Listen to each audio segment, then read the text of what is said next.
Of all the challenges thrown at the New Testament's historical reliability, the existence of Nazareth became a flagship argument for skeptics in the 20th century. The argument was simple. If Nazareth cannot be confirmed outside the Bible, then the Gospel writers invented it. It was a serious challenge, and archaeology answered it so clearly that the debate is now essentially over. Let us understand the challenge first. Nazareth does not appear in any first-century Roman source. It is not mentioned by Josephus, who wrote extensively about Galilee and its towns. It does not appear on any known map from the Roman period. The earliest non-biblical reference to Nazareth was long dated to the 4th century AD, a significant gap that critics used to argue the town was a later invention. So what did archaeologists actually find? In 2009, during construction work in what is now a Catholic convent called the Sisters of Nazareth, workers exposed ancient remains beneath the floor. Ken Dark, a professor at the University of Reading in the United Kingdom, was brought in to lead a formal investigation. What he found was a first-century domestic structure, a house with rock-cut walls, a courtyard, and a cistern sealed beneath Byzantine and later medieval layers. Dark published his findings in peer-reviewed articles in the Palestine Exploration Quarterly, a journal with over 150 years of publication history and one of the most respected in the field. His conclusion was careful but clear. The remains dated to the 1st century AD and represented a domestic dwelling from the period when the Gospels say Jesus was growing up in Nazareth.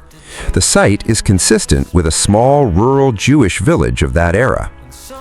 But there is more. In 1962, a marble inscription was found during excavations at Caesarea Maritima, the great Roman coastal city. This inscription lists the priestly courses of the Jewish people, including which towns each priestly family was relocated to after the destruction of Jerusalem in 70 AD.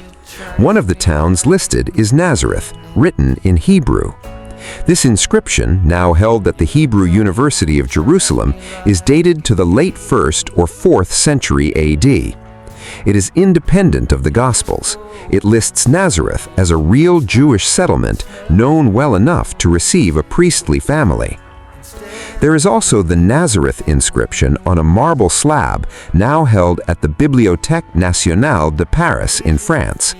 It contains an imperial edict in Greek forbidding the disturbance of graves and the removal of buried bodies, with serious penalties attached. Some scholars date it to the reign of Emperor Claudius in the mid-1st century AD. Its exact origin is debated, but if it comes from the Nazareth region, as its early documentation suggests, it raises interesting questions about why a Roman emperor would issue such an edict in this particular town at this particular time. Beyond the formal archaeology, the social profile of Nazareth in the Gospels fits what we know about rural Galilean villages. John 1:46 famously has Nathanael asking, "Can anything good come out of Nazareth?" That's a line you don't invent if you are trying to make your hero sound impressive.